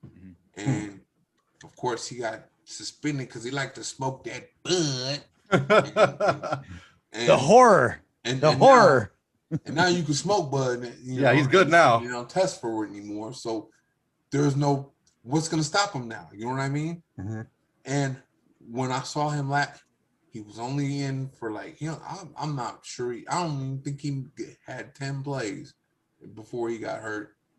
But that's what happens when you haven't played in a couple of years and you haven't used those muscles, in a while. So now, and he didn't. No practices. It was a COVID year, no off-season program, none of that. Now he has a chance to prepare himself. I believe he turns into that guy. Nice. I believe he really turns into that guy. Crosby, he'll be okay. Furrow's Michael Bennett now. Yeah, he's the inside guy. He's gonna be the base in the base defense. And then on third down, he's going to kick inside. Yeah.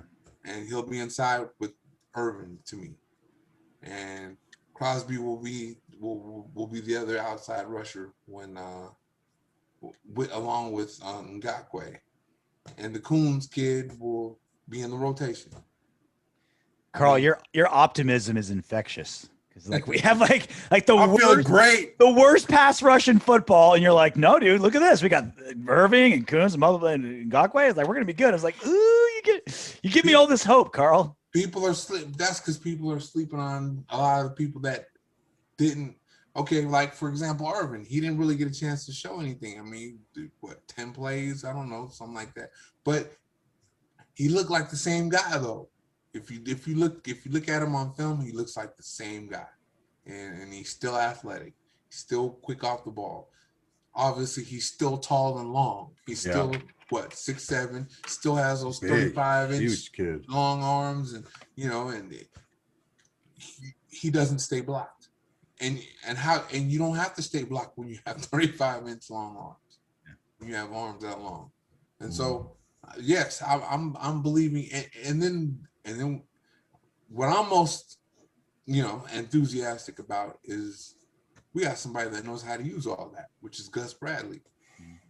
And, Gunther, what did he ever do? What did he do what did he do to say that he deserved to be a defensive coordinator? Any job that he had where he did well, he pretty much got a veteran heavy defense.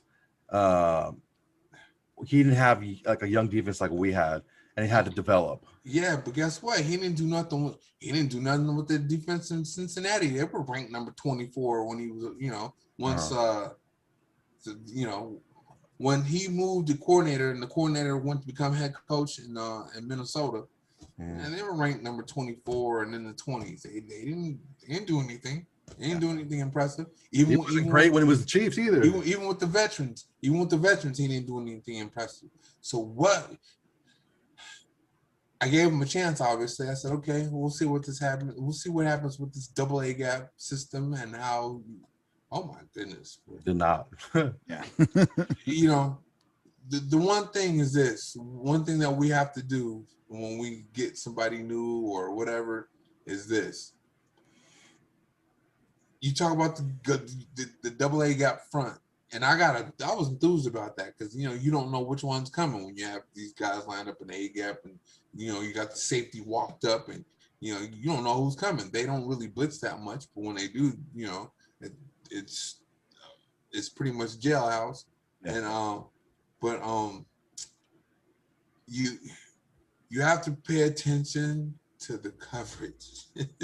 You got to know what their coverage is. And they didn't know. This is, Raider fans thought, yeah, this double A gap scheme and this and that. Oh, really? Cover 6?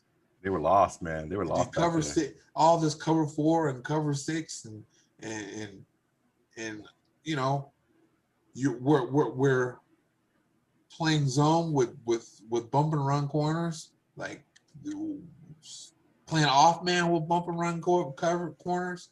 Like you have to, either get players that fit your scheme or make your scheme fit the players. One of the two. Yeah, that was a big thing Mayock talked about this offseason was like just drafting players that didn't fit system or vice versa. Is this draft class? It's hard to tell because we think we know Gus Bradley's system, but will it change? How much will it change in Las Vegas? Who knows? Did we get players that you think fits the scheme that we have, or was it the same problem over again? No, we got players that fit the scheme. Okay. And the one corner that we did get, he's a bump and run guy. He's a press guy. And I'll put it like this. I mean, Gruden made a bad hire as far as with Bradley the first time. But Gruden's not stupid. He knows football. And he brought Bradley in for a reason. And if you look at it was funny. Pro Football Focus had Trayvon Mullen as the best press corner in the NFL over the first 5 or 6 weeks of the season. Damon Arnett was the number 1 press corner coming out of college. And what did Gunther run? Yeah. And what did Gunther? What did he run? Scheme. Yeah. And so now, Arnett, press bail at Ohio State. Mullen, press bail at Clemson. Bradley, press bail. Mm-hmm. Everything's fitting now. We're not trying to put square pegs in round holes anymore. Mm-hmm. And I don't think you're talking about Bradley changing to this, that, and third. Is he really going to change knowing that he has press bail personnel now? Hopefully not. I don't think so. I don't think so. I think it, I think they brought in Bradley knowing what they already had. And, mm-hmm. Like you said, Mayock talked about it. He's talking about it like that for a reason, because he knows that he finally has scheme fit, player fit. And you look at the linebackers they got too. They're gonna move the other kid to what's the Virginia Tech kid again? I still can't remember his name. Divine Diablo. Divine Diablo. No wonder why I can't remember that name. Right. I want to remember no devil. You have to go like this every time you say his name. Yeah, that. Get across yourself. Mm-hmm. But the Diablo kid, okay, 4.46, okay. I know you guys don't like him yet, but hopefully he'll dispel that. Muse, 4.39. Speed at linebacker is what he's always liked. Bradley's always liked. So I believe they got the coordinator to match what they already have. Mm. And so that's why, if you really think about it, they got a bunch of free agents and they addressed the defensive line, but and they got defensive players in the draft, but it's still all fit along the mold of what Bradley does. Yeah. So I don't see Bradley all of a sudden changing now and saying, okay, we're gonna run cover 6 now. We're gonna run cover 4 now. He's gonna be a cover 1, cover 3 press bail man. That's what he is. And so and now he has what he needs to run that. Yeah. I mean, including the first round. I mean, not first round pick, the second round pick in Morey. Yeah. Switching over to the other side of the ball, the Raiders got a lot of heat for how they switched around their O-line, and I get why. Like losing Rodney Hudson, like that sucks. That really really sucks. But it's really not that crazy different. Colton Miller, Richie Incognito, Andre James, Denzel Good, and now Alex Leatherwood at right tackle. Do you think we'll see a drop off? Better? Will they play different? Like, what do you make of our O-line this next season compared to how it was? Okay. Think about this. What are the Raiders missing? Hudson. Mm-hmm. Now, they saw something in God, I can't remember his name. Andre James. Yeah. Yeah, Andre James. There you go. They saw something in Andre James. Obviously, he was doing something in practice to make them okay with it. Yeah. Is what I see. And I don't think he played bad in the few plays and a few games or whatever that he had to replace Hudson. He didn't play too bad. Mm-hmm. And so you got that. And then of course Denzel Good, he was their guard already. Yep. Yeah. Now the change, the change is Leatherwood for Trent Brown. Okay, well, everybody's like, oh man, Trent Brown. Okay, well, the Raiders played 11 games without Trent Brown last year, and Derek Carr's alive. Yeah. And Leatherwood's better than what we had replacing him last year. What was the kid? I can't remember the guy. He was number 70. Parker? Brandon Parker? Or Sam Young? Sam Young. Yeah. Parker played a little bit. Yeah. You know what? Parker actually did better than I thought. Not that he was great, but he did. I mean, he was better than Sam Young. He wasn't the turnstile he was in 2019. Yeah. Oh, especially 2018. Ooh, that was rough. That was a rough year, man. That was brutal. He was a matador, dude. Just right. Legs. Go ahead and go by. And I don't know you guys. I don't know how you guys see it, but I think that Leatherwood's the right guy for the job. Yeah, I didn't hate Leatherwood the player. Again, and we'll just, we'll have this conversation, I'm sure, multiple times in the future. It's just the value that bothered me. But I like Leatherwood.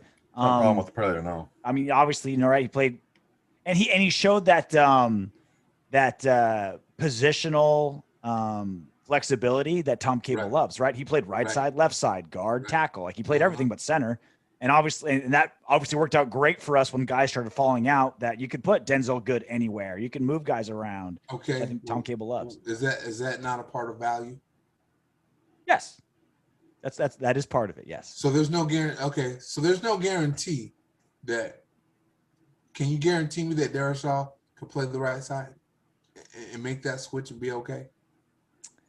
I can't guarantee. He didn't have to do it. I can guarantee you Leatherwood can, because he played right guard. If you can play right guard, you can play right tackle. I mean, as far as the footwork, side of it goes. Now he played left tackle, so he was athletic enough, long enough, and good enough to play to protect your quarterback's backside. Yeah, RJ. Blind side, and he played right guard, so he can convert footwork wise. Mm-hmm. You don't know if Darrisaw could do that. You don't. But all right, let's stick to Leatherwood for a second, because he gave up 14 pressures last season. He only gave up 7 the season before that. He gave up 5 sacks last season. He gave up none before that. Are you worried at all that it looks like he dipped a little bit his senior year compared to his junior year? Okay. What did he have what do you line up? What do you line up against? A draft prospect every week? Yeah, pretty much. Yeah. Okay. Yeah. Now compare that to because everybody liked that Tevin Jenkins guy. Yeah. That Oregon that State. dude has no feet. I don't know. Oklahoma State. I get the pancakes, and he was so mean, and he would drive you 20 yards and out of bounds and put you on your team's bench. That's all great. That sounds like a John Gruden guy. I'm amazed John Gruden didn't pick him and stuff like that. but now what do you do when you can't protect the edge? Get a broken Derek Carr. Because I've seen him get left. I've seen him get left in this doggone stance. Mm-hmm. I've seen it. Now he did change that, and he did get to the point where he got a good first step, but still, he doesn't have a kick slide that gets him deep enough. Yeah, a kid from Texas got him a couple times. When he's not deep enough, he has to turn his hips to face the guy. Mm-hmm. When he turns his hips to face the guy, that gives the defensive end a better angle at the quarterback.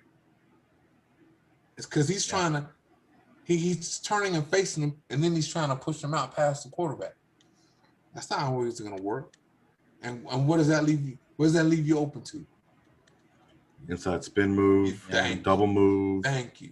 If a guy opens the gate too early, you just gotta beat the hands, and you're already there. Right. Because once you beat the hands, the shoulder's basically where the quarterback is, and you're on top of the quarterback. Okay, I'm glad you said that. Beat the hands. His hands aren't going to be that hard to beat. Why? 33.5-inch long arms. Mm. My man Leatherwood has 34.5. Yeah. He plays long too. What's the Mendoza line for Cable? 34. 34 inches, yeah. And so you want to put this short arm guy at right tackle, the short arm guy that's not really that quick, that doesn't have the quickest kick slide. Man, you know what? Look at Leatherwood and look at Jenkins on film. Oh, matter of fact, that brings me to the video that's actually coming out nice this evening. And man, what do you think about Darisaw? Because Darisaw was available too, the kid from Virginia Tech. Christian Darisaw. Tech, yeah. Okay, I can't guarantee that. Again, if you want to talk about value, and can he play right tackle? That's the one thing. Yeah, he played left his entire career. Tackle. Yeah, I know my man can. That's true. I know Leatherwood can convert to the right side with no problem, seamlessly. Mm-hmm. Now, I mean, some people have problems when it's on. It's not easy. It's not always. You can't always do it. It's on a different side, and the different footwork, everything is reversed, and so that like fighting southpaw. That causes you to think, and what happens when you think? Slow. You get Jonathan Abram when you're thinking, and when you're trying too hard, and you're trying and you're overstressed in your brain. And now, when you're overstressed in your brain, that brain farts, and you do things that you normally don't do. You don't normally that you don't normally do, and they look horrible, and it makes people wonder, how did he make it to the NFL? All because you're thinking too much. All because your brain is too stressed. I've never had that problem, Carl. I never think too much. Never think. Yeah, I just make it a habit not to think too much, Carl. It's treated me great all these years. Yeah. Good. Don't. Because I have done it at points. Yeah. And it makes things 10 times worse than if you're just doing react. And exactly. Just react. Just go out there and do it. Trust your coaching, trust your technique, you gotta trust those things. You can't just say, okay, I gotta do this now. I gotta do that now. As soon as that thought creeps into your brain, you're done. Yeah. So you just have to trust what you know. And I think it's going to be more comfortable for Leatherwood. And what I wanted to tell you guys about the tape, man, Leatherwood floats. His kick slide, you watch his kick slide. He floats. He gets back there. He floats. I mean, obviously, best player available is a projection, you know. But on top of that, how do you win out? If Leatherwood was so bad, how do you win the Outland Trophy? It's true. And he didn't just win the Outland Trophy, but he won it playing in the SEC, where he's playing against a dog every week. Yeah. And not only did he play against dogs in the SEC, but he played in the playoffs. Mm-hmm. Now, so what's crazy? Okay, you said he gave up 11 pressures. 14. He gave up 14. 14 pressures. Yeah. Okay. And because I saw something where he only gave up a handful of pressures and he only gave up 2 sacks. It was according to ESPN stats info. He gave up, he went from 7 to 14 and from sacks 0 to 5. And he gave up 17 penalties in 2 seasons. Oh, see. Okay. Do you see him? Is he a penalty issue, do you think? Even with all his good things, right? Do you think he's a penalty liability? No? No, Tevin Jenkins is a penalty issue. They didn't call those penalties, but he held, oh my goodness, he held the outside of the shoulder pads on a regular basis, which is why he was able to make all those pancakes, because he's holding them to begin with. But steering wheel. Yeah, exactly. But back to Leatherwood.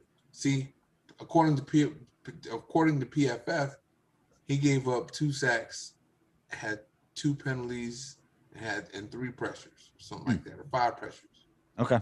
According to Pro Football Focus.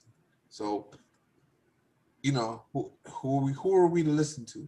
And then at the same time, though, because I can't really tell you that that Pro Football Focus is the rule of law either, because they had Jenkins not giving up a sack in 2 years. I saw him give up 2 sacks in 1 game against Joseph Asai from Texas. The same guy that he pancaked, same guy who got 2 sacks on him. And he left him in his doggone stance late in the game. That's what I was talking about earlier. The kid from Texas abused him a couple times. Yes, he left him in his stance. And so, but yet he didn't give up a sack in 2 years. What are you talking about? And Jenkins didn't play against the best a lot of Jenkins competition, they're gonna be bouncers at strip clubs over the next couple of years. Yeah. I mean, let's look, man, Ohio State. I'm not even gonna say names because I'm not gonna remember them anyway. But they got 2 draft prospects. Some of them, a couple of them are from this year, and a couple of them will be coming out early next year. You know, they'll be early draft picks next year. Yeah. You know, and then and who else did they play in the playoffs again? Ohio State and Notre Dame. Damn, there you go. Notre Dame was first one. They got a couple of dudes that just got drafted. Good. Yeah, 2 guys now. And then I don't need to say anything about the SEC because they always got somebody coming out. Yeah, their lines are always big. Yeah, either everybody that plays in the SEC is either a draft prospect this year or next year, or the year after. You know, so this is what Leatherwood has had to play against. And if you look at his fluidity, athleticism, his ability to just get back there, get back deep, get his pass sets deep. Now, don't get me wrong. Sometimes he oversets and he can get beat inside too. Mm-hmm. But that could be cleaned up. Mm-hmm. Because he's able to change directions. He has long arms at that. So I truly believe. Not that I believe the Raiders needed to take a tackle in the first round because I want him Oregon round 1.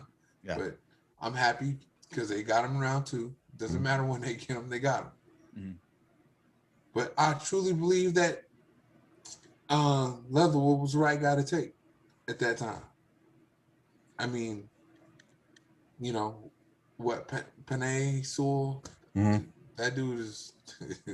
He's the truth. Yeah. He's special, dude. He's yeah. So is Slater. And man, Herbert was running for his life last year, and now he has Slater. Oh man, I was like, God damn it. You know what though? You got to remember, okay, he has Slater now, but we got Ngakoue now. Yeah. You know what I mean? That's true. Everyone's getting better. Ngakoue's beating better guys than Slater. Mm-hmm. That's for sure. Yeah. You know, and like I said, he's never been under 8 sacks. And then on top of that, okay, let's just say that Slater and Ngakoue cancel each other out. You Okay, still got now Max on the other side. who they gonna block Crosby with? That's true. Okay, who's their guard to block Furrow? Who's their guard to block Irvin? David Irvin. Yeah. Man, I know people are, you know, I get it. Raider fans are afraid to be optimistic about it. About, you know, we're damaged goods, Carl. We're damaged goods. I get it. You know. Yeah. And okay, don't get it twisted. I have not been optimistic every year, but these last two, actually these last three, because in 2018 I was optimistic because we had Derek Carr, and we still had Amari Cooper, we still had Khalil Mack at the time, and you know Gruden was coming in to be the coach, so I was like, oh man, this is it. Then Mack's gone and Cooper's gone, and I knew there was nothing coming. The Raiders had nothing coming to us. You know, we had nothing coming to them after that. So I was like, okay, whatever. And then, you know, they came back and they made all those acquisitions. You know, they got, you know, Ty Williams and Trent Brown and Antonio Brown. And the next thing you know, Antonio Brown's gone. I'm like, okay, you know what? We still got a team because, you know, Ty Williams and, you know, a bunch of other guys, you know, and then Waller and, you know. And I was optimistic that year. And then what happened? They started 6-4. But you know, you can't plan for somebody to go 2-6 down the stretch or whatever the case, man. Yeah. You can't plan for that. You think, okay, they're obviously good enough to, you know, start that way. So that team was, you know, it was good enough to have a stretch, but obviously not good enough to be consistent. I get it, but you know, again, still the defense though. I believe the defense is the main problem. Then this year comes. All right, now, you know, we start off 6-3. Yep. But then what happens? You know, think about it though. The second Charger game, the Dolphins game. And help me out here. There was another Chiefs game, second Chiefs game. Okay. Yeah.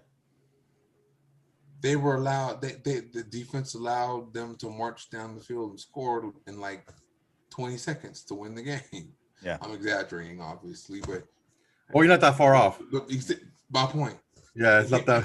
If we I think Chiefs was 40 seconds. If they win those 3 games, they're 11-5. So this team is right there. Yeah. Now, you know, this team is right there. And now we have a coordinator in, you know, Bradley, yeah. And made some additions. Safety, that was a big, you know, a free safety. Mm-hmm. That was big because we allow bombs over Baghdad, you know, every game. Every game, yeah. Yeah. You know, guys looking lost. Now we have something. Now we did something about that. So there's reason to be optimistic this year. Well, you're always a shining light for us. Is it guaranteed? No, because something can always happen. But you know what? On top of that, the Raiders are a lot deeper this year. Remember, last year, if somebody got hurt, that was it. We got guys that can fill the gap if necessary. You know.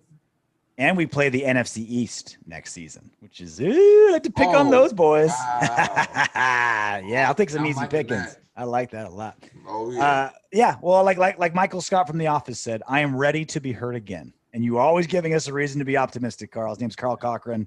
Follow him on Twitter at C-Twice32. And of course, the fantastic YouTube channel, Raider Films. Carl, always a pleasure, buddy. Thanks, Carl. Thank you. Carl, dropping knowledge as always. Always optimistic. That's what I love most. Lifting me up. Every time it's like, oh, I love this guy, I love that guy, I love this player. This coach is getting everything together. This third-year player is gonna find another, better way. Like, yeah, man. Like he's the hype man that like gets me ready for game one every season. Love it. I am still not as sold as he is on our draft class as far as value goes, but I am feeling a lot better about the players we got. He hasn't swayed me to not believe about value picks anymore, but he does do a good job of like, hey, if we got the right players and they work, that's what matters the most. It's like, well, if we got the right players, if they pan out, then yes. It's a capital I, capital He S. got you to think positively about Tanner Muse, right? That's I didn't think that was possible. That's special. He pulled it off. You ready to do some what up windbags? Always. All right, Dick Vitale, spelled the same way. Dick Vitality. Hey guys, great stuff. Juan, would you rather have Bridgewater or Carr? All the teams got way better according to all the analysts. Every team in the NFL is going to win 5 or 6 more games. Nope, really, and always the more important thing is depth of roster and injuries. That is basically the same thing every year. To be determined is what I say, and that is why we play the games. Hopefully, we can be really fortunate this year as far as injuries are concerned. So, yeah, all that's true. Okay, so would I rather have Teddy Bridgewater with the rest of – do I think Bridgewater is better than Carr would be on that team? No. But the rest of the team with Bridgewater as opposed to what they had is a problem. Offense and defense or just his offense? No, the whole team. The whole team. So Broncos are going to be a problem with Bridgewater. Yeah, if you put Carr on the Broncos right now, that's a very, very, very good team. That's challenging, I think, the Chiefs for the AFC. That's challenging the Chiefs. With Bridgewater there, it's such a massive step up from what they had. Yeah, it's a team around him that makes him better because he's not this turnover guy, gunslinger guy. He's got when he has the weapons, he can put up points and he can win games. Amen James. Vic Fangio defense can't stop John Gruden's offense. That's a good versus. A Fangio D versus a Gruden O. That's a nice little one-on-one. Albeit a Fangio D without a specific player who will remain nameless on the Broncos defense who didn't play last year. Yeah, but with Von Miller back on that team, it's gonna make a little bit of a difference. Yeah. Last one, Dutch Master 710. Ooh, RJ, Dutch Master. RJ needs to take a good look around the teams in the NFL. There are a lot of super teams. The game has changed drastically from even 2016. You need a top flight offense if you want to win Super Bowls. How many top defenses got into 30-plus point shootouts this season? RJ's okay with being mediocre and not taking chances. I bet you anyone would agree that Justin Herbert is a better quarterback than Carr after just his rookie season, not stat-wise. This has always been my issue. If we get rid of Carr and move Carr, do we trust John Gruden to replace him with someone better? No. He has no history of being a good talent evaluator for quarterbacks. He got Rich Gannon 22 years ago and then has been shit since. A.J. McCarron, Nathan Peterman, Tui Asasopo he drafted. Marcus Mariota he gave $10 million to be a backup. Like, that is Derek Carr the best quarterback in the NFL? No. Do I thank God we have him, though, because John Gruden is such a bad talent evaluator that if we got rid of him, what would it be? A.J. McKee, like Nathan Peterman's going to start for him? Like, that is the problem. Not that Carr's the best in the world. I don't trust John Gruden to replace him. Yeah. When I speak about Carr and moving on, it's always with a specific player. It's never like letting Gruden make that decision. It's with a specific guy. I'm just not sold on his talent evaluation. We talked about it earlier about his the way him and let's say to a certain degree both him and Mayock just don't have a temperature of a draft board of other teams and how the flow is going with these drafts. the talent evaluation, we've heard it from 4 different guests. Gruden is a great coach, a terrible talent evaluator. It's the way it is. And that's going to be our future moving forward. So we got 7 more years. We got the draft is done. Offense looks solid. The defensive pieces are there. TBD. I mean, between now and September, we'll see what unfolds, but this is a lot of reason to be optimistic in the future. Thank you, Carl Cockerham, for making us very optimistic. I didn't think he'd be able to pull this show out of its funk after how we started, but thank God it did. Oh, man. Leaving with smiles on our faces. Always. Until then, knock on wood if you're with me. Hey, Windbags, if you want Darren Waller to catch 20 touchdown passes this season, don't be afraid to click those subscribe, like, share, and comment buttons. Plus, your comment could be featured in the next What Up, Windbags?